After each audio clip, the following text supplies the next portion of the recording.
Arteta! What a strike! What a screamer! And a fantastic goal! Arsenal back in it! And here's Liverpool, lines it up, finds the net. Arsenal are in front. Transcendent Arsenal sweep aside the champions, leaving Pep wondering should he even show up at Wembley. This is the Arsenal Vision post-match podcast. My name is Elliot Smith. You can block me on Twitter, Yankee Gunner.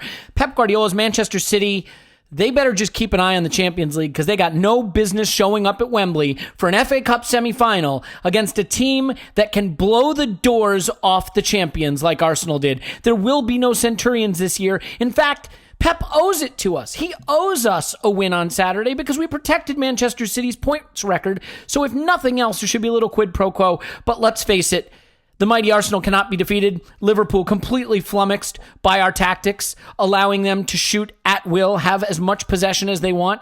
At one point, out shooting us 17-0 over a 45-minute period. But it all played right into our hands, which was to let Van Dijk turn into peak Mustafi, let Alisson turn into peak Almunia, and we win 2-1. And that's how I remember it, friends. And here to discuss it with me is Paul. You can find him on Twitter. Pause my pants. Hello, Pause. Woohoo. Yeah, okay. It's about as effective as our tactics. Got there in the end. Clive's on Twitter, Clive PFC. Hello, Clive. Hello. All right, look, there's some things we're going to need to discuss that aren't the game. I think Arteta's comments after the game certainly will have piqued some interest. We may want to touch on the Trent Alexander-Arnold foul that wasn't a red card and the continuing lack of consistency when it comes to the use of VAR and these decisions, but it's not nearly as interesting as discussing Arsenal beating the champions. And I think you'd have to say you saw it coming, and on the balance of play, it was, well, all right, enough. I'm knocking off this routine.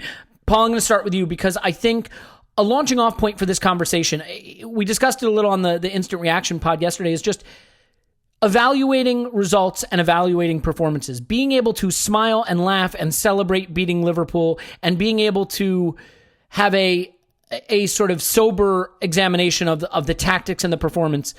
So what I'd like to do, I know on Twitter you had some positive things to say about the performance and the way we played, and I think there are some positives to be picked out of this, but I want to get your 30,000-foot view. I don't want to go into individuals and individual performances, stuff like that. Just your 30,000-foot view of the things you liked in this performance that left you feeling pretty good about it.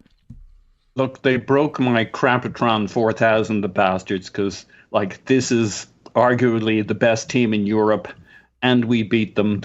I didn't have that scenario programmed in there. Look, it's a question of degree. There were good performances in this. I'm banned from apparently talking about them individually for now. Just for now, let's try to handle one thing at a time. Yeah. And there were good aspects. And I just, you know how we are after a game. We go one way or the other. And it was almost universally we were crap. But I'm happy we got the result, which is totally fine. I just didn't think we were that crap. They're just well. All right, so what aspects of it? And by the way, I'm not saying that that's wrong, that we were totally crap and there's no redeemable aspects to this performance. I'm just curious what things you look at and you said, I thought we did X effectively. Yeah. Mm-hmm. Yeah, I mean, the pressing was pretty good. And within that, I thought Lacazette, for the first time in a while, is starting to pop in terms of what he contributed. And that was before getting involved in the goals. So our pressing up the other end was good when it happened. There was a tactic there. We kind of gave them the wings a little bit, but not to the extremes Emery did. I think this was a much more proactive, engaged performance from us, taking on the champions to some degree. Yes, it was at home, so that has a little bit of a factor. I thought we were pretty coherent in the middle of the park, but with two midfielders, you're not exactly going to take them apart. We made our bed, we lay in it. I thought we looked sluggish in particular in the first 20 minutes. And we kind of woke up and got to the speed of them because you saw with their synchronicities. I mean, their goal against us, it's kind of a nothing situation that they just carved us open in. And there are a lot of individual errors in it, which is sort of, I think, the issue for us right now. But we'll get to that later on. Yeah. There are, but for me on that, there aren't huge. There's tightening up. I don't see huge clangers there. You can list 2-3 players that are a little off, doing things that if they did any other part of the game that didn't lead to a goal or a goal attempt, you'd be like, oh yeah, well, Cedric goes up for a challenge, doesn't win it, big fucking deal. Luis runs back at without the total intensity required to cover Robertson.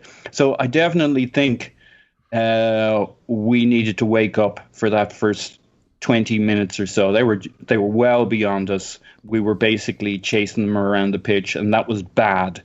We were really slow to start against Spurs too, so that's kind of weird. We've been better against other teams starting. But once we got into that down a goal drinks break, after that, I actually think we look quite lively. We look in it.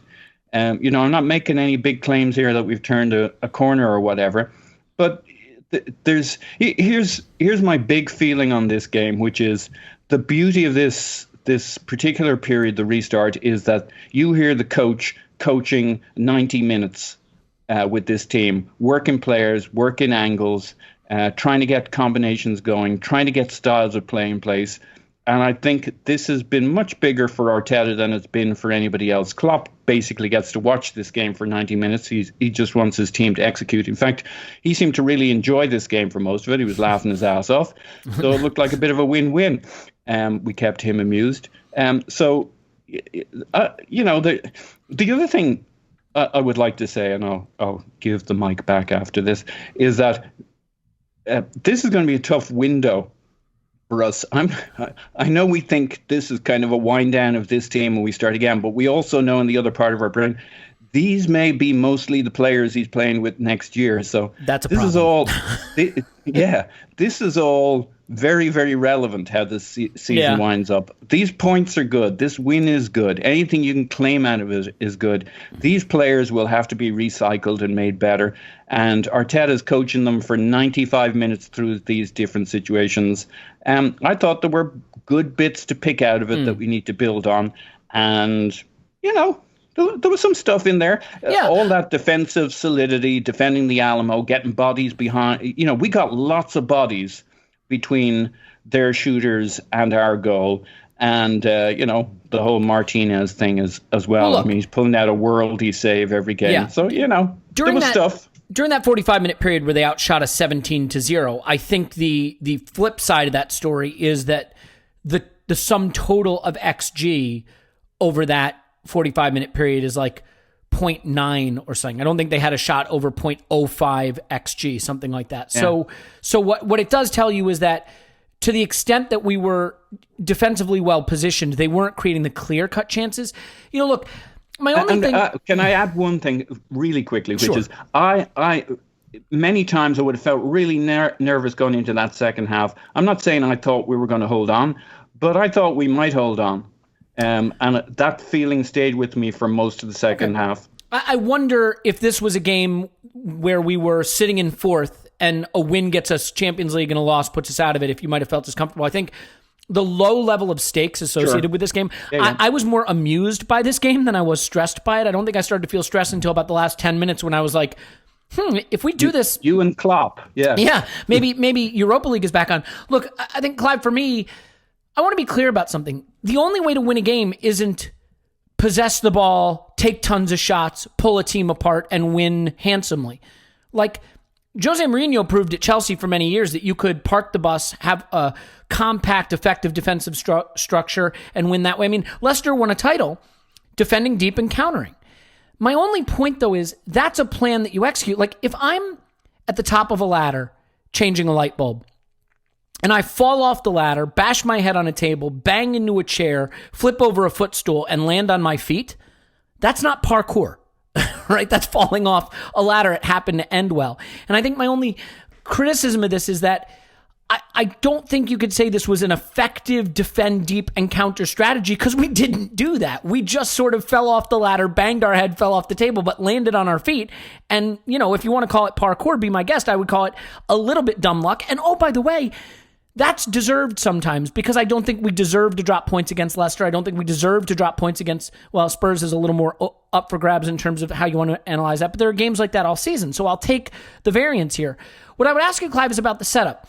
I'm glad he rested Aubameyang because Saturday's the bigger game. I'm glad he rested Ceballos because Saturday's the bigger game. I think he managed to not only get some rest in for players, but try something different and still get a result. So Arteta comes out the big winner here more than anybody maybe, because now top 7 is maybe back on and we're a little more rested for Saturday. But for you, what did you think of this system?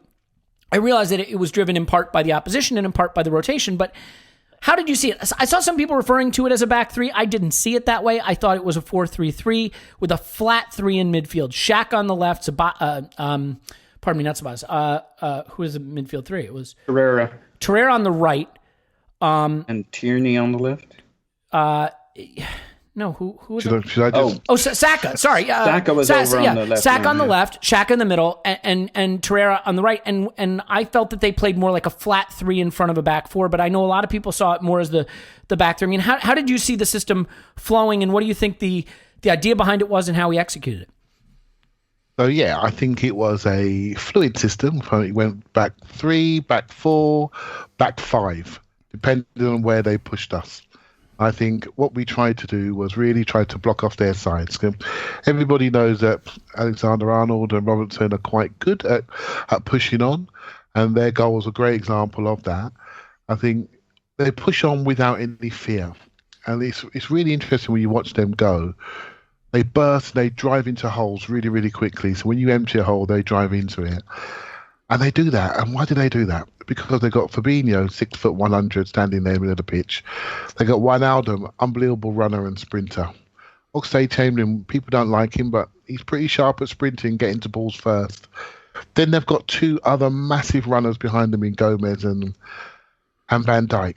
So when you're a fullback and you go out for a header with Suarez, and Suarez probably overreaches. He's now beyond the ball, thinking, should I go for a foul? I can't get one.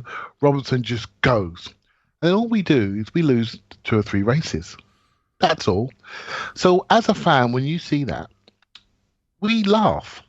Because there is not a thing that David Luiz could do. He can't get another yard out of his body. There's not a thing Holding can do. He can't get another bit of sharpness out of his body. And the same for Xhaka. And Suarez is out of the picture. And the ball's in the back of our net. And if you're a football watcher like we all are, like most people listen to his podcast are, you can't blame anybody for that. That is the gap that we're talking about. You can see it. Your eyes never lie. You can see by how they punch that ball across the grass. They kick it harder than us. Their first touch is better than us. And they move better than us. And they move with power, speed, intensity into the areas they want. They go short one side. They diagonal into Alexander-Arnold, who whips it back across the box the other side. We're watching this. Everybody's watching this. And inside we're thinking, crikey, they're against Spurs, against Brighton, against all these teams. We were angry because we know we're at their level. Against Liverpool, we're not angry. We're thinking, bloody hell, we're just hanging on here. We're hanging on. And there's not another ounce the coach can do, not another ounce most of these players can do. And if anything, that's what really struck me last night. So I think we did quite well blocking off Salah particularly, and not bad blocking off Mane and on that side, although I think they really targeted Cedric on that side a little bit. They used the wide areas. And we tried to almost do like a front 3V. So for me, it was a fluid system. And I think the 2 players that make it fluid is the ability of Tierney to play left centre-half in the 3, left back. And the way he does it, based on the man around him, is really good. The reaction of Saka, he knows when to come tight and support him and when to push up to create more an overloaded midfield.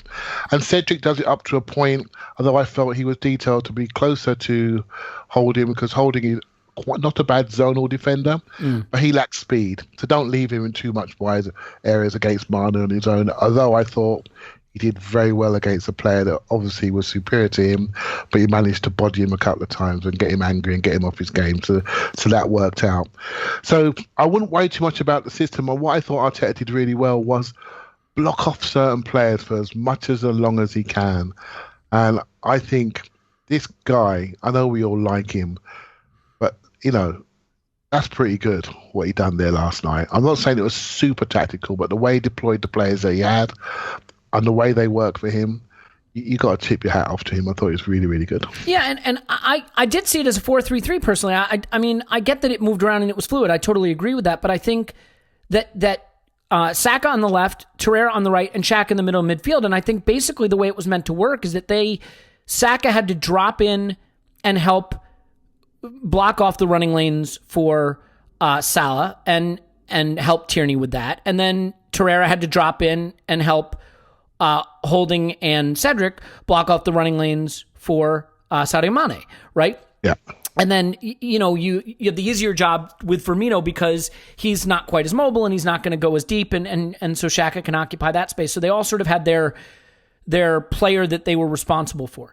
And I think it mostly worked. I mean, again, they had a lot of shots. They had a lot of opportunities from range and half chances. They didn't have tons of clear-cut chances. The goal was obviously a clear-cut chance. I think maybe Paul was a little generous to Cedric in his decision to go for that ball in the aerial duel and then winding himself so he couldn't run back. And I think he's a little generous with Luiz, who went walkabout in my estimation, and Xhaka wasn't aware of the danger in behind. I thought it was a lot of individual poor play that led to collectively bad positioning for Mane to put that home. But let's switch to the goals we scored for a minute. Let's try to stay positive in this win for as long as we can, as much as it pains me to do it, obviously. Paul, I think Alexander Lacazette had kind of sunk to the level for some people, myself included. Let's just say it. Let me not pawn this off on other people. I think he had sunk to the level where there was a question whether there was an Arsenal future for him. I mean, Eddie Nketiah starting ahead of him when Nketiah hasn't even really clearly made it clear in anyone's mind, I think, yet that he is a top Premier League striker, and he had sort of taken Lacazette's place. He wasn't getting shots. He really wasn't playing at the level that not only we need him at, but that I think he had at one time, certainly.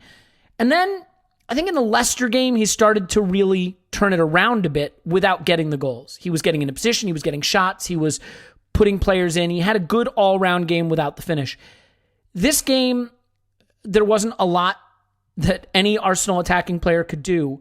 But I think the way he reads where the ball is going to intercept, to slide it to Reece Nelson, and the way he reads the ball to win it, to round the keeper to score, that was confident play. It was effective play. He had some really good footwork on the edge of our area to get us out of pressure a few times. I thought this was a good Lacazette game. And given that we don't know what will happen with Aubameyang and whether Lacazette is even really sellable at that point, are you encouraged by this performance as sort of continuing to slightly reassure you about Lacazette being someone that can contribute for us? I am, and it also makes him more sellable. So it's all good, and it's good for him. I mean, if somebody like an Atletico Madrid were looking at him but concerned that maybe he was going off the boil, the last few games should put some lead in their collective pencil. I thought he was pretty sparky against Spurs, but that was lost in the general malaise, and of course he had that screamer of a goal. Screamer, yeah. And we should remember in this that kind of, you wouldn't quite call it our turnaround, but our turnaround in this game kind of coincides. Remember Lacazette tracking down Mane in their third, nipping the ball from him behind, turning it around, and we then have some kind of quick counter in the final third, goes out for a corner or something, ends up back in our box, and then we begin the passage of play that leads to the goal. Can I stop you for a second, too? That corner that winds up back in our box, if I remember correctly, it was a really good corner routine, too. It was the first we'd seen anything like it, but am I right? I think it kind of went short out to the top of the box, and then they played a ball over the top to someone running in behind to cross it. Like, it was a really good, well-scripted. I don't remember if that was the one, but I remember the routine you're talking about. It was good to see. Yeah, there was one. So look, he was. I said before, part of the problem with this guy is he needs a smaller uniform. He's drowned in those stupid bloody big shorts they all wear.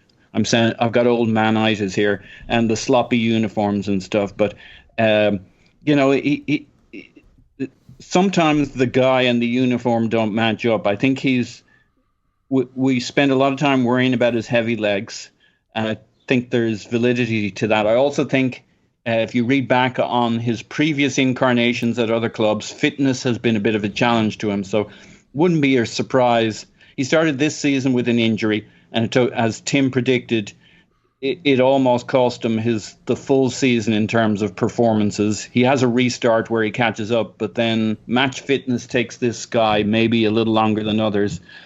Again, there's only so much of the ball we had, so it's small sample size. But he was pretty sparky every time he got on the ball, around the ball, and that second goal where he does the interception and he sets it up for Nelson. I mean, he's half a second quicker than anybody seeing where that's going. So it's a shame our season's running down at this point. But yeah, there might be something there beyond the average. I thought. The other thing I think is Aubameyang not playing.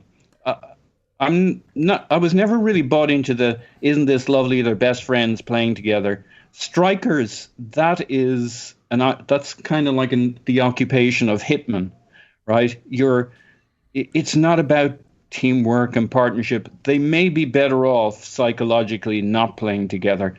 You need to be aggressive, selfish, looking for the goals, and when you're always trying to be somebody's best buddy, as you can see how respectful they are of each other during the game. Saka and Tierney, I think Clive pointed out, is a really interesting pairing along that side. They kind of worked in tandem. They slid up and down, and that's how the formations change. At the back, the midfield, and the attack. Lacazette through the middle. I wasn't crying out for Aubameyang in this game with Lacazette there. If it was a busier game, maybe I would have been. But it's not. This isn't all bad. Can we take that forward? Will Lacazette produce that level of performance against other teams next year? Well, that's a whole other matter. Yeah, and I mean, I think there are two parts of the pitch I want to highlight. Well, you know what? There are three parts. No, there are four parts of the pitch I want to highlight. No one expects the Spanish Inquisition. 3 minutes. Anyway, so let's start with the wide forwards. And Clive, I think one of the reasons this wasn't a masterful sit deep and counter performance is the players tasked with countering never really got going. Nelson gets a goal. He deserves huge credit for it. He's pressing to make it happen, and the finish is smooth. So hats off to him. I think there's questions about Nelson's ceiling and where he's going with the club, but he executes there, and it was super important because it's also at a point in the game where I think it felt more like it might be 5-0 than 2-1 Arsenal. Pepe, on the other hand, not so good. And I think one of the defenses, I have been a huge Pepe fan. I continue to believe in his talent, but one of the defenses I've had from him is sort of a lot of what he did at Lille was on the counterattack, running down the wing at pace, distributing or getting in the box and finishing, or getting hauled down and finishing off penalties. And, we haven't been necessarily as counterattacky a team as we'd like to be, but it was set up to play on the counter in this game. And I think back to the game at Anfield under Emery, where he looked really dangerous, and he didn't quite finish. But you remember what I'm talking about? There were a lot of long balls to him, and he had them nervous early on. He never really created that kind of threat or danger in this game, and I felt it was a game where he needed to step up and provide that outlet, and he didn't give it. Were you as frustrated by his lack of contribution doing that? Yeah, I was. I think it was a pretty thankless task. I mean, we always judge our team on the ball, don't we? And we don't expect to be like this when it comes to passes. The last time I saw this live was probably when we played Barcelona once. I'm not sure. I think it's 0-0 at half time, but how it was 0-0, I just don't ever remember. It was incredible how they pressed us and got the ball off us. Whenever we do these podcasts, I do a little bit of prep. What I tend to do is I look at StatZone app, and I look at the influence tab, and I look at the passes tab. On the pass combinations tab, I think normally we're always on the first page. Our number one passing combination was 7 passes. We just didn't have the ball. No. We just came 7 passes. I mean, look at it. Go down the list. I mean, it's incredible. We didn't have the ball. So now we're judging this player. We're saying we're trying to judge him on the ball. He's an on-the-ball player. And in this game, we made him an off-the-ball player. So you have to look at the team as an off-the-ball team. Lacazette is pretty good off the ball. He made it work for him, got the maximum reward. Nelson is also not bad off the ball. Tim alluded to him last night. He said he does what he's told to do. He's very coachable. He literally, as a coach says, stand in that square there, do that with that player. He will do it. He's got the physical ability to stay and do a few things there, particularly defensively. And his confidence grew with the ball as the game went on. So it was a completely unique game. This comes along once or twice a season, maximum. It never used to happen, where literally we were a small team playing a big team. It used to be Barcelona in the Champions League. That's what it used to be. Exactly. That's what it felt like.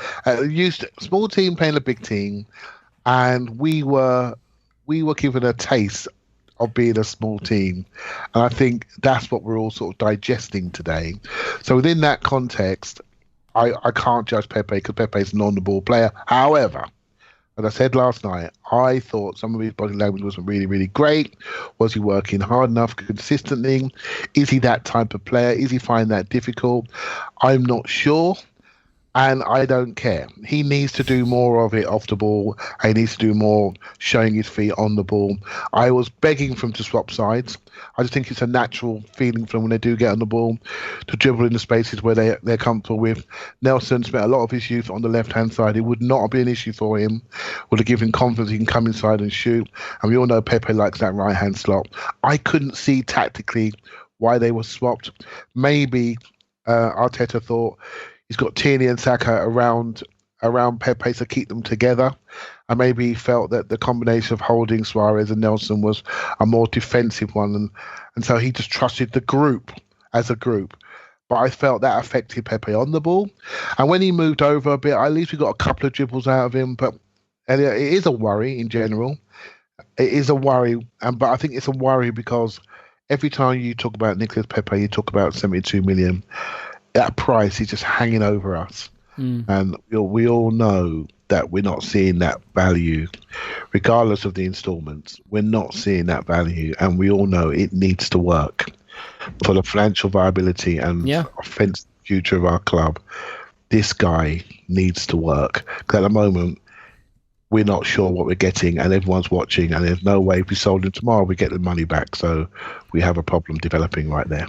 Yeah, and I mean, look, I hate to just defer to the Arscast, but it was excellent today as always, and I thought that James was spot on with his analysis when he talked a little bit about how Liverpool built their club in that first summer under Klopp. They didn't buy anybody for more than 34 or 35 million pounds, and they made some bad purchases, but they got some players that wound up being really important pieces to the title. They got back into top four, they got Champions League money, and then they spent big, and selling a guy like Coutinho helps, but I mean that was how the process started, and so. Would Mikel Arteta bite your hand off to have the 72 million pounds back for Pepe to spend it elsewhere? I think that he would. That doesn't mean Pepe's not good. He is good. But, that's sort of a different question. I was frustrated because I think we just needed that outlet. I mean, let me ask you a super, super quick question, Clive, just over under. We now face City at the weekend. Will we have more than the 31% possession or less than the 31% possession we had against Liverpool? Just over under. Over 31% possession or under? Maybe up to about 35. All right, I'll take it. That's exciting. Yeah, that's about that. Paul, let me ask you about midfield and about control. I think the thing that's really hard for me, and it was hard for me when we played Barcelona, but Barcelona had Messi, Xavi, Iniesta, Busquets. They were a different kind of team. They were Pep's tiki-taka team, and they were about possession. I don't see Liverpool that way. We passed at about 60% in this game. We couldn't hold the ball. And the thing that really strikes me is just, I don't think of this Liverpool team as a super technical in-possession team. That may be wrong. But I think of them as a team that can get into your boots, take the ball off you, transition. And maybe I just have them wrong in my mind, but how do you explain our inability to keep the ball? I mean, is it just purely that our midfielders are not at the level? I mean, Saka's not a midfielder. He's still figuring that out. Torreira, maybe just the technical level, maybe a notch lower than we need. And Xhaka, we know Xhaka's not a small space, under pressure kind of player. Like, is it purely midfield? Is it set up? Because I don't think Arsenal should ever be at 31% possession and 60% passing against even the best teams in the world. I think even against Pep's Barcelona, we were against them, to be fair. But that was the alarming thing to me, was the gap in control, the total inability at any time to get your foot on the ball and control the game. So how do you analyze that, and how do you explain it? Well, you are like, in normal times, this would be very much my topic to the midfield. But I think I would say it feels like you're a bit hung up on midfield when Arteta isn't. He's basically got, you persuaded yourself it was a 3-man midfield in this game. I don't buy that at all. This was a 2-man midfield whose job was not to ping the ball around, hold on to possession, create stuff. We're still... Well, so can I ask you a question about that 2-man versus 3-man? I saw clear patterns of play out of possession where Shaq in the middle, Traore on the right, Saka on the left as a line of 3 ahead of the back 4. You didn't see it that way? Not really, because Saka's touch pattern is a lot closer to Suarez's than it is to Torreira's, in my opinion. And that may be largely what happened in terms of when we were out of possession. It's hard, right? Because we have so few touches that, you know, if you have like 2 of them in their penalty area, it could show that as being your main possession. Yeah. But go ahead.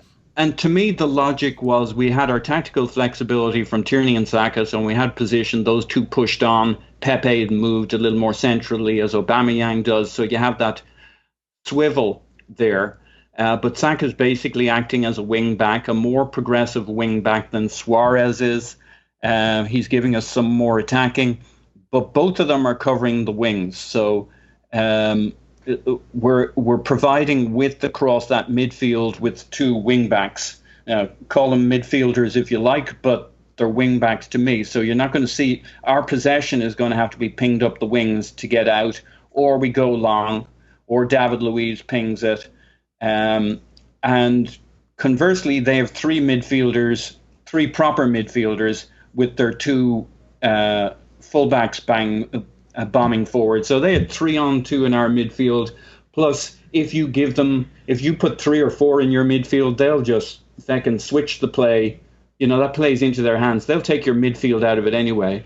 So, you know, we're just doubling down on what we do generally in terms of the strategy for the season, which is we're mostly playing through the wings, up the wings. So for the time being, I'm not freaking out about the fact that we're not a possession midfield. We don't create midfield. I don't think we even began to attempt to play in this particular game, for one game only, to do anything particularly innovative through midfield. It was all up the wings, ping Nelson, Lacazette, ball over the top, fight for scraps, press when they have it in their third, use the pressing as your playmaker. It was all very, very tactical. But to your point, it's not like we don't kind of do this in other games, and we don't have that third midfielder that would make it so exciting to play that way. I think Ceballos does a lot of good stuff in possession. He's a really good midfielder for tackling interceptions, but can't cover the ground, and in many ways suits a 3-man midfield. We've never managed to find 2 other midfielders to play with him, though. And I would like to see us moving to a 3-man midfield. I'm not sure who the three people are. They aren't currently in our lineup. We don't have them. Yeah, I agree with that. Yeah. We don't have them. I mean, we've discussed maybe like a Torreira at the base with Ceballos shuttling and Saka as an 8, but like you're just sort of inventing solutions for a problem that doesn't have a natural one. I agree with that. And look, I could be way off in how I'm seeing it. I think realistically, there were times when we were defending 6-3-1.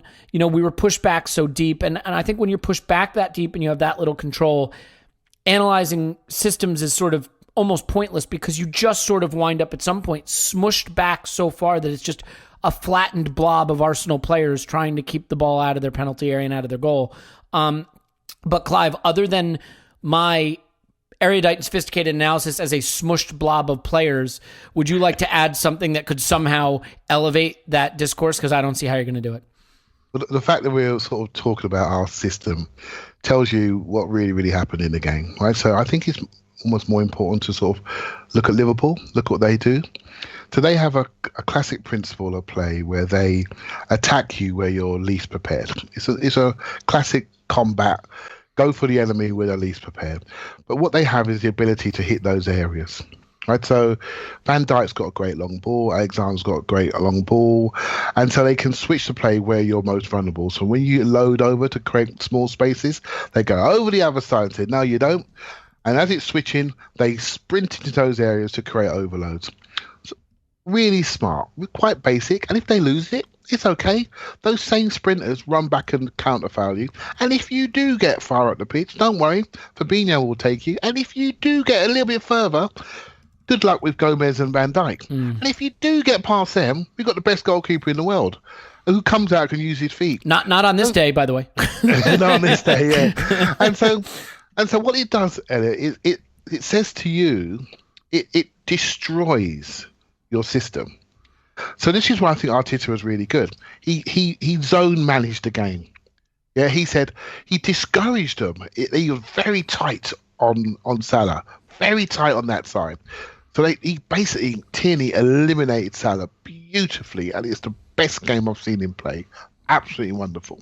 And so what that forced him to do was go over him and around him. This was Saka ran himself into the ground, staying with Trent to try and stop that diagonal, or at least put him under pressure. But it was Van Dijk over to Alexander, and on the other side, it was Trent getting it over to the left-hand side quite quickly and trying to sprint into overloads. So while this is happening, what do you think's happening to our shape? It's been collapsed. It's been collapsed. Yeah, we've been, and so that's the smush. That's the smush blob. By the way, you can use use that. You don't have to leave that for me. I'll leave that to you, patented. Okay. So we've been collapsed. But what I was really impressed with, that while we were collapsing, we sort of held our composure in a strange way. In the main, maybe that's results based, but we collapsed, but we still were quite condensed. But okay, we couldn't get out, right? Because we were forced to go long. We couldn't get out. We can't retain it. And I do think there's a physical dominance to Liverpool and technical quality and intensity and tenacity in Mane and Salah that really do maximise the moments that they have. They've got free kick takers, they've got long shot makers. They can do a lot of stuff, but it's very bombastic and physical, and they force you. I cannot tell you, one of the things I've learned the most about in this lockdown period is the feeling and the sound of physicality and knowing when you see man versus man, when you know your man is not the stronger. You can just see it you can feel it by how the ball moves, by the first touch, the sound when they strike the ball. They're crisper, they're faster, and they look more athletic, and yet they've got the technical quality in the top end to deliver. And it's a really interesting mix. I do think teams have been watching them. I do think teams are starting to nullify them. And I do think teams will up their running power to run with them in certain areas and to keep them back and to stress them out. Liverpool have pushed up a lot higher this year. Do you think 5 subs makes that easier too? Because you're going to run so much and you need the fresh legs to stay with them athletically. I mean, do you think that helps? Yeah. I think it does help, and I love the 5 subs idea originally because I think what it does is it allows players to play, but now I'm thinking, you know what? It also allows big teams to hoard players because they're going to get minutes, which is not good. And just bring on a higher tier of quality player, than the 15th best guy at Watford doesn't stand a chance against the 15th best guy at Man City. You know what I mean? Yeah, I'm hoping they go to maybe the Premier League haven't decided what to do yet. I'm hoping they maybe do it in the stage and go 4 subs, but on 3 different intervals, occurrences where you can make them so you don't lose too much time. I hope they don't go to 5. I think 5 may be a bit much, and obviously drinks breaks come out, so that'll be back to normal. But yeah, I think in this game, look at them, and I think they made us turn into something that we're not. But what I was really pleased with, that we did it okay, didn't we? We did it okay. And I think our belief in what we were doing grew once we could see the finishing line. I think the last 20 minutes or so, I think, wow, we looked like a team that has thought, crikey, we might actually win here, and played like it. Well, and I think, my parkour analogy from before of falling off the ladder and landing on your feet and calling it parkour, I'm not just saying that to be contrarian or a jerk. I mean, I think Arteta's comments post-match are telling, and we'll come to those. I don't want to do it yet because I want to finish with the match first. But I mean, it's not like he didn't make the point that the gap is big. He said it. The gap is enormous, he said, and we'll get to that. But Paul, let's talk, before we move on to Arteta's comments, I want to get to 2 things. Some individual defensive performances, but I want to talk Emi Martinez.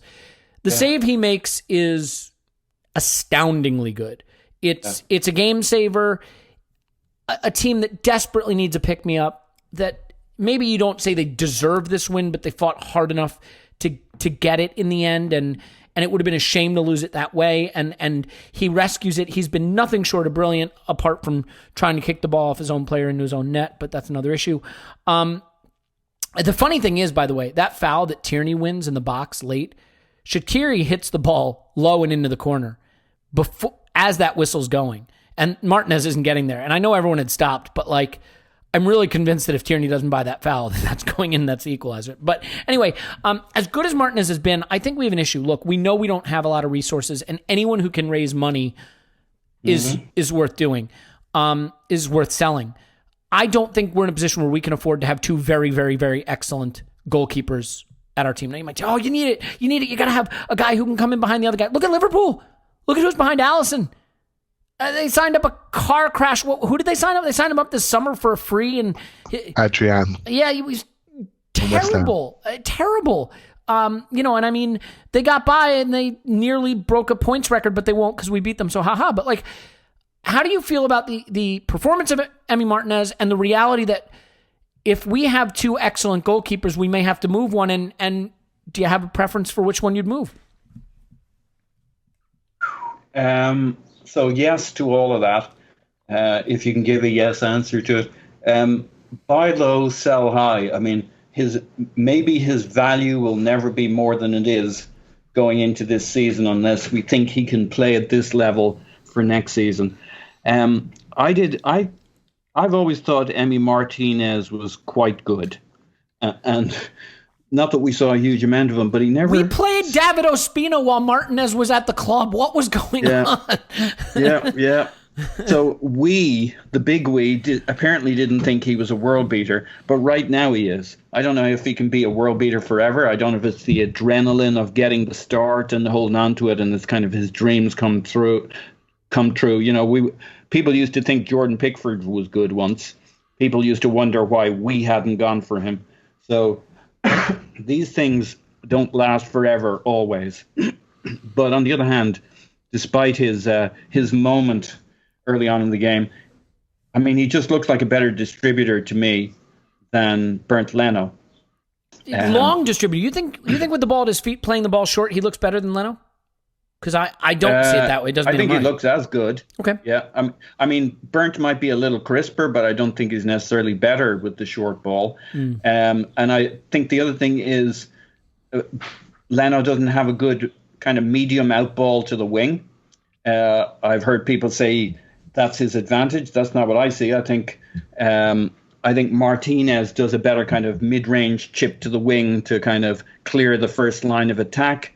So distribution across the board, he's at least equal in a couple of areas, and I would say better overall.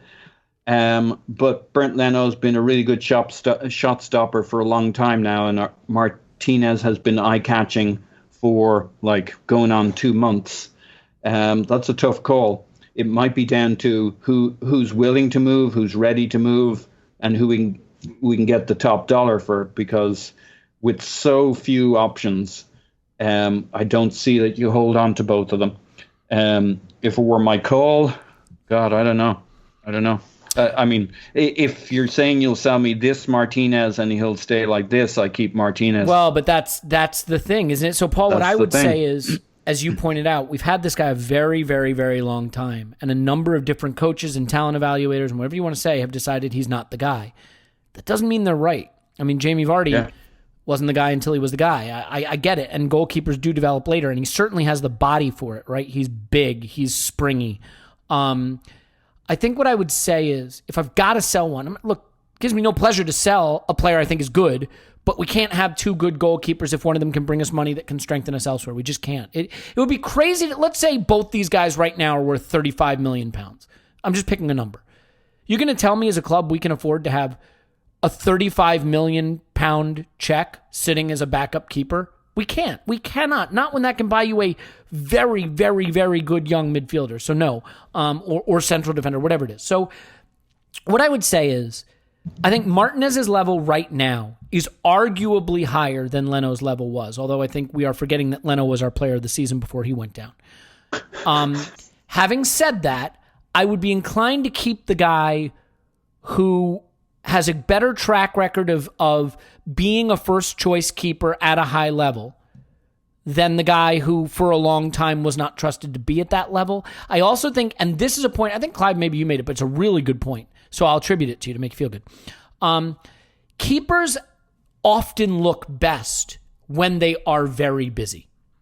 That was Tim's point. I've got to give it to him. Yeah, it's excellent point. I think you look at, Fabianski was a joke for us for many years and went on to be very good for Swansea. I think when a keeper is busy, that's their best. You know what keepers want to do? They want to jump across their box and turn shots around the corner. What they don't want to do is stand there for 90 minutes with one thing to do the whole game. That's really hard. I think Martinez has come in and done the job brilliantly, and I'm not taking anything away from him, but I'd probably have to stick with the guy pedigree-wise that I just feel a little more sure of, and I slightly disagree with you. So one other thing I'd have to jump in on the Martinez thing is he's really good on crosses and his presence in the box where Leno's still touch and go on that stuff. Maybe. I mean, I think this is a case of, I think there's a little recency bias here. I think we are forgetting how good Leno was. I mean, look, Leno had a couple of high profile errors that literally lost. Like, he loses us the Chelsea game, and it arguably is the reason why we're not in a top 4 chase. So like that is heartbreaking for him. But to be fair, if Martinez doesn't get lucky, that ball that he kicks off his own player goes in his net, and we lose this game. So 6 and 1 half dozen the other. Clive, I don't want to stay on this much longer because we've still got to get to Arteta's comments, and I want to touch on the defenders. So do you have just an inkling of an idea of which way you'd go? I'm generally not sure because Martinez, before this recent period, I was gutted when Leno went down. Yeah, really upset. You should look at my tweets. They were terrible. And Martinez, he has all these physical attributes. But basically, mate, he wasn't making saves. The ball would just go through him. Right, the thing he does now when he goes down too early, he was doing that a lot, and he just wasn't making saves, and I was really concerned. But he's come in, and maybe it's just a feeling of, well, you know what, this is mine. I can now relax. Just that relaxed feeling, and he's building trust. Not only is he building trust, he's dominating. He's dominating the area. He's dominating his defenders. He's communicating. He's shouting. He looks the part on crosses, and some of these saves are spectacular. Now, if he can sort out the one-on-ones, rushing out to feet, I think he goes down too early, like he did at Brighton and he did against Son. He's got to realise he's a big body, so you've got to beat me, don't let me beat myself. That's just coaching. Once he sorts that out, we've got a problem here, a big problem, and I don't think it's one we can carry. They're too good. Both of them are too good. We can't have that. That's 25 million, 30 million quid. I agree with you, Elliot. We can't carry both. This is not a kindergarten. One will have to go and make his career. This guy's only had about 16 to 17 Premiership appearances in 10 years. I know he came as a kid, but we got to be true to him and say you need to start your career somewhere next year. It's either here or it's somewhere else because we can't do that to him anymore because he has proven he is top class. Yeah, and I mean, at some level, you also just run into the problem of like you're probably paying Leno more money. He came to be the guy. Sometimes the reality of football is just what it is. We have more invested in Leno, and so we have to hold on to Leno, and we have to move on from Martinez, not because he's not good and not because he hasn't shined in this moment. If you can sell your backup keeper off a good month of Project Restart Football for 30 million, maybe I'm out of my mind, but like, if you can do that, by God, you do it.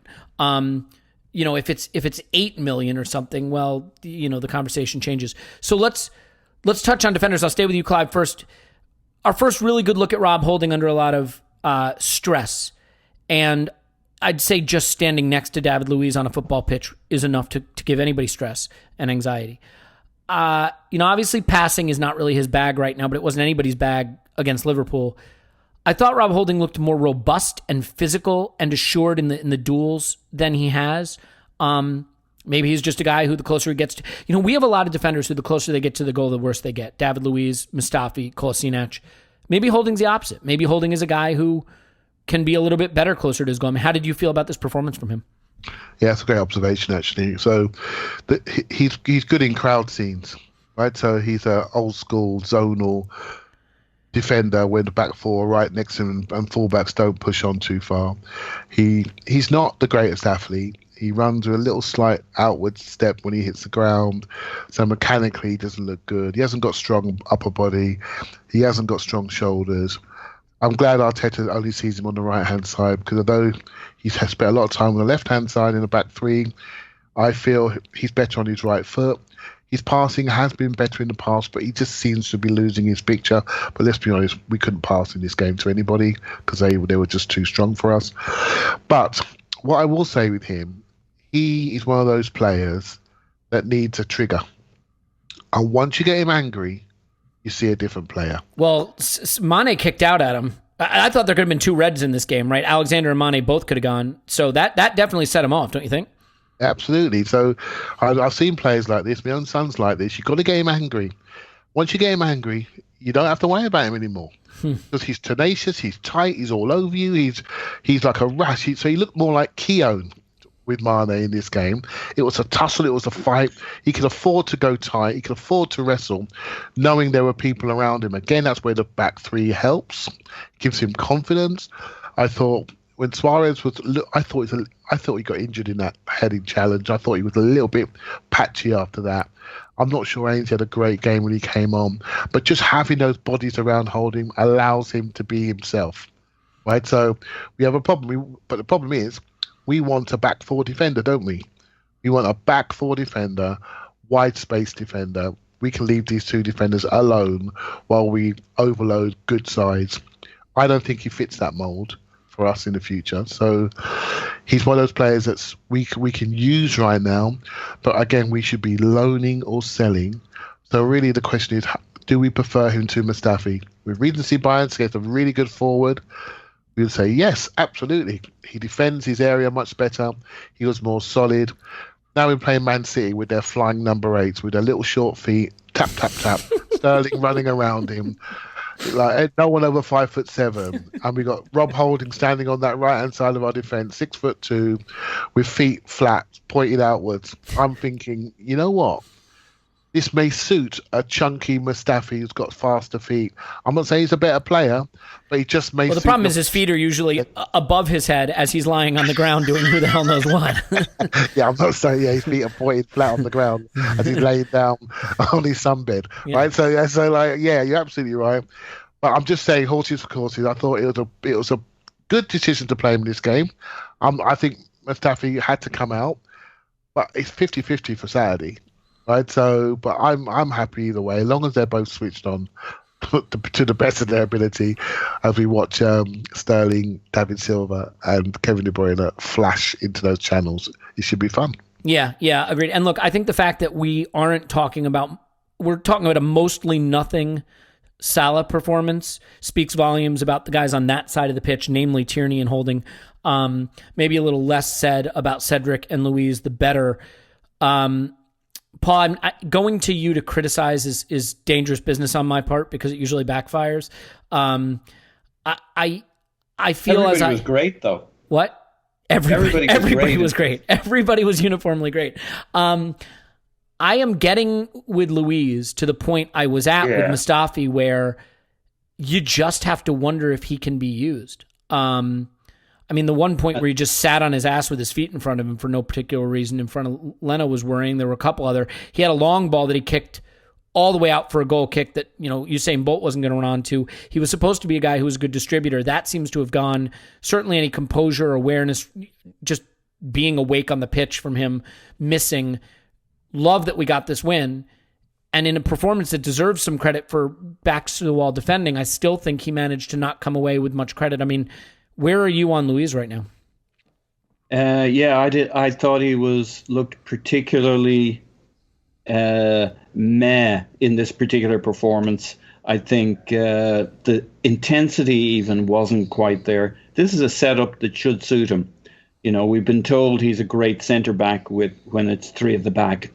This game, all right, we were as you talked about, we're maybe a lot closer to goal than he likes to spend 90 minutes. But in the Spurs game, he had a mirror too, and in that one we had a high line and didn't cover himself in glory during that. And maybe he's just he's reeling a little bit from his Arsenal experience and trauma, but he's well off what he should be for us. Not based on his worst performances or with two at the back. I mean, he's supposed to be good in this scenario, and I thought he was our most disappointing centre back of the three. Looked the most lackadaisical. Wasn't particularly sharp, and the distribution thing. I mean, it was. Look at Van Dijk pinging those. They basically supposed to have the same skill sets for pinging balls. Well, over thankfully the top. he didn't ping one ball like Van Dijk did right to Nelson for Lacazette to give it back to him. Anyway. Indeed. Mm-hmm. But, I mean, he had various delicious long balls, and Luis, for some reason, he can't take free kicks anymore, and his long balls are like too shallow, too fast, skid off the turf and out. So, plus, interestingly, too many times we tried this playing out from the back thing with Martinez giving it to Luis, who then decides to long ball it anyway. Mm-hmm. But it may just have been the nature of this game not going to plan. We planned to play a little bit more from the back, but kept getting stuffed. So probably didn't do him any favors in that area. We did manfully try and ping it out through Luis Xhaka a few times. We never really got our game going there. Perhaps that didn't help him, but yeah, I think he's been way off what he should be based on how we're playing. This should suit him. And unfortunately, we signed up for another year of David Luiz. Yeah, I mean, I got to say with Cedric and Luiz, I don't see it. I didn't see it. And I know that there are a lot of people that, in particular with Cedric, disagree with me. I fully acknowledge the other side of the argument. I do think he looks promising. He looks sparky. I don't think he's terrible. Just to be clear, Paul, because I don't want to get into this. It's more a squad building thing. It's still about the 29-year-old guy. Anyway. So, okay, let's get to the meat of the discussion then, though, because I think the interesting stuff, other than winning and how great it was to win and how much it means, I think, as they touched on the Arscast again, to just keep borrowing their content because it's better. Look, I mean, when you tell the players to do a thing and you keep doing the thing and the thing doesn't get you wins, eventually the players stop wanting to do the thing. They got the win. They deserved it. And I think it's a nice turnaround from a couple of results that I felt were maybe more harsh than were deserved in the last few games. So kudos to the players and to Arteta. Winning this game makes it all the more interesting reading his comments, though, Clive. So there's a lot here, a lot of comments that I think you could pull apart. And obviously he went pretty big on the importance of spending and the need to spend and the worry that we wouldn't spend. I'm going to read these out because I think it's important to read them out. But before I read them out, just as I sort of get them all ready here and I'll give them to you and tee you up. Before I read them out, do you feel that they were as pointed as people have reacted to them being? I feel they were pointed. I'm not sure of all the reaction, but the moment you heard them, you thought, yes, he's saying the right things. And it's very important that someone says them. It's very important that someone says them that can communicate in a way that makes us believe in what he's saying.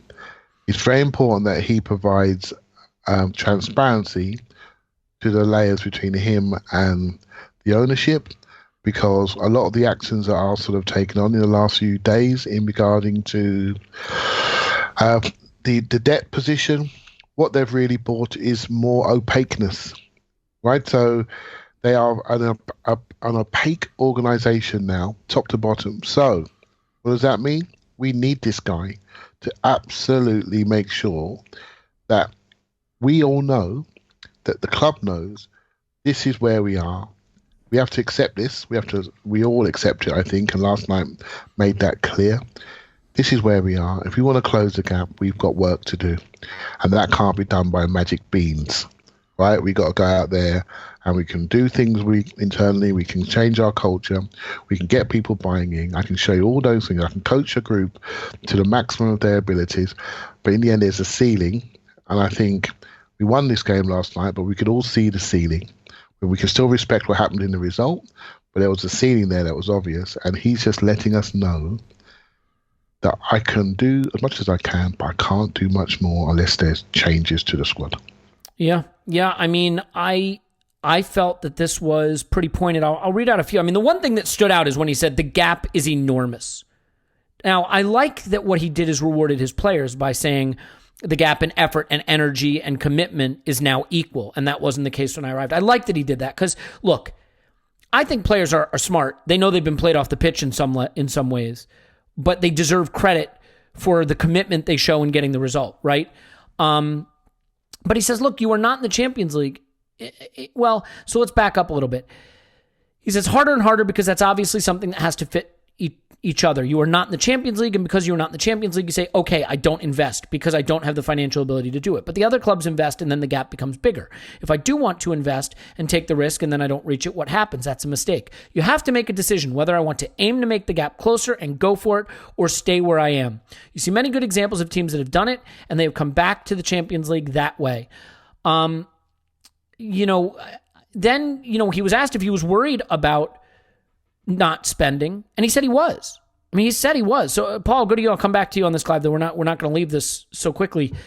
I mean, let me ask you the nuclear option. I realize this is me going over the top, but it's sort of my brand, so stick with me. Could you see a scenario where he's not backed and he just says, I don't have the horses here, I'm gone? I mean, is that even remotely in your thinking, or is that just a wild overreaction? Well, he's reacting to something, because if they were sharing the budget with him and he was happy with it, he wouldn't be saying this. So to me, there's two scenarios. One is they said you got no money, or two is they've said, and therefore they're at a point where they can still be influenced. We're not sure what the financial landscape looks like. We kind of have to be self-financing. We can do some stuff, but we're going to be really, really limited, Mikel. You're going to have to sell players before you can buy them. And he's saying, well, in this window, and I really can't buy or plan till I've sold. So I think the conversations are murky. He's unsure. They're giving him a lot of blah, blah, blah, because Stan hasn't said, all right, go for it, guys. I'll back you. Stan has said, I'll back you a little bit, but you guys have to sort out your books. You got too many players. You're going to have to do a bunch of sales. Your wages are too high. I suspect Stan has done the loan thing to take that off the club's back, but basically said, now you need to tidy up your mess, redeploy your assets, work that out. And so the answer from Edu to Arteta is, look, buddy, I'm not sure how much we've got for you this summer. It's a bit, it's not a lot. We're going to have to sell a bunch of players, and we don't know how that's going to go, so we just can't tell you what you got. That's what I think's going on. And he's saying, this is bullshit. I can't plan. As I mentioned in the back chat there, I think this is more a post-NLD comment than a post-Liverpool comment, because he'd obviously decided what he was going to say. And he came out of that North London derby saying, Jesus, I got to change a bunch of players here. I mean, on the job he has at his hands at Arsenal, he says it's massive. You need only look at the difference between the two teams today. The gap is enormous. The gap in many areas, we cannot improve it in 2 months. Okay? But then asked about rebuilding, said, will you have money to spend? He says, I don't know. On whether the lack of money is concerning. It's a big concern. You have to see how they build those squads. There's no magic. You need to improve the squad with quality players, and you need bigger squads to compete in this competition. That's the challenge. Clive, I mean, it's funny because as a player at the team, you might think, great, my coach is saying we need quality players and we don't have it. What the fuck am I? But I also think if you're a player who wants to have a future with Arsenal and thinks you're part of Arsenal's future, I think you want to hear those comments, right? Because you don't want to be languishing in ninth. You want to be competing for the big honors. So, I mean, how do you think this message will be received at ownership level and at dressing room level? Well, I think he's had enough time to establish himself in the club. I think we can all see the man of top quality and caliber, right? So he's come into the club. He's set out the culture side of things. He's made it clear that he thinks the club is the place to be. He's trying to rebuild the name, try to rebuild the badge. He needs to get some credibility. So he's doing that amongst all the people in the club by how he's coaching, by how he communicates, by how he lives within the club on a daily basis. Tick. Done all of that. This guy within the game of football has been somebody that's been given rave reviews even before he'd managed the game. So everyone's talking about him in the village of football. But now he's come in. He looked at Arsenal. We all knew the rubbish he was walking into. He's come in and he's improved us, particularly defensively, improved a lot of our underlying numbers, but we can see there's a ceiling around the corner. So he's right to say what he's saying. He's right to say what he's saying for a number of reasons. To the players that he really wants to keep that may be looking outside, I need to show them that I'm serious about giving them their careers the support they need by adding more quality around them. And we think about our 25-goal striker, we know what we're talking about here. And secondly, he has his own career to protect. He cannot be crushed by Arsenal's football club. Issues at the ownership layer, issues on the recruitment layer, issues with executives like coming in and out of the club. I did always feel a little bit for Emery, despite his sort of failings. 2 of the 4 people that hired him disappeared within months of him starting. It's a very rocky place. I always felt we needed to go through the Emery era because we need to look at ourselves to find out what we really are. I will just say, Clive, when they disappeared, I felt for him too, and I think the best thing would have been for him to go and be with them. Just, Yeah, well, but when you start a job within 2-3 months, within 4th month, the people that have hired you, that have supported you, give you confidence, have gone, which leaves you in a weaker position. When it comes to selecting your squad, suddenly people say, nope, not going to happen. So you're weakened immediately. So there's 2 sides to that, right? We know Emery wasn't perfect for us now in hindsight, but I also feel a little bit of sympathy for him, right? So and Arteta's not going to let that happen to him. No chance. He's going to say, look, this is what I need. And if you don't do it, it's absolutely clear if I ever walk out this door why I'm walking out. And that's right. That's exactly what you do. You got confidence in yourself. You get to a position where everyone can see you're quite good. And then you say, you know what? This is what I need to take us. He said words like, I have not come here for that. When they talk about the position that we're in, he has come here to be better, to get us to the top of the game. So we're all behind him, and we need to be massively behind him and really vociferous about this, because he is absolutely right. There is no magic beans here. We have to do this the hard way, by being good, by being smart, by being ruthless where we need to be, and by rebuilding this squad appropriately. I'm not worrying about certain players that are going to have to go. One of my players that I like is going to go, most probably. I don't care. I care about the betterment of the team. I don't want to watch the Liverpool team in wonderment, because 4 or 5 years ago, I wasn't. Right? I look at Liverpool thinking we're okay. Now I'm thinking, what's it going to be? Right? So that needs to change. We need to have a better feeling about where we are and show that we're not drifting like we have done over the last few years. So massively behind him. Every time he does this, he forces the club to react. And I've just got a feeling and a hunch that the club is going to react in a positive way. I'm not one of these people that's doomy. I'm not one of these people that think there will be no investment, because business people are not stupid. If you don't invest, you're going to lose your asset. It's going to decrease, and you won't be able to sell.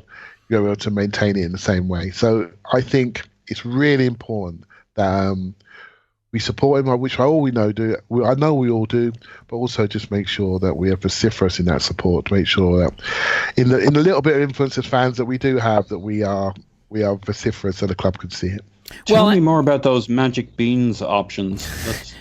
Well, look, that sounds promising. I think we can all agree he will only strengthen his position further by winning the FA Cup and running the table in the Premier League and having us back in Europe and hoisting a cup at the end of the season. So I'm looking forward to that.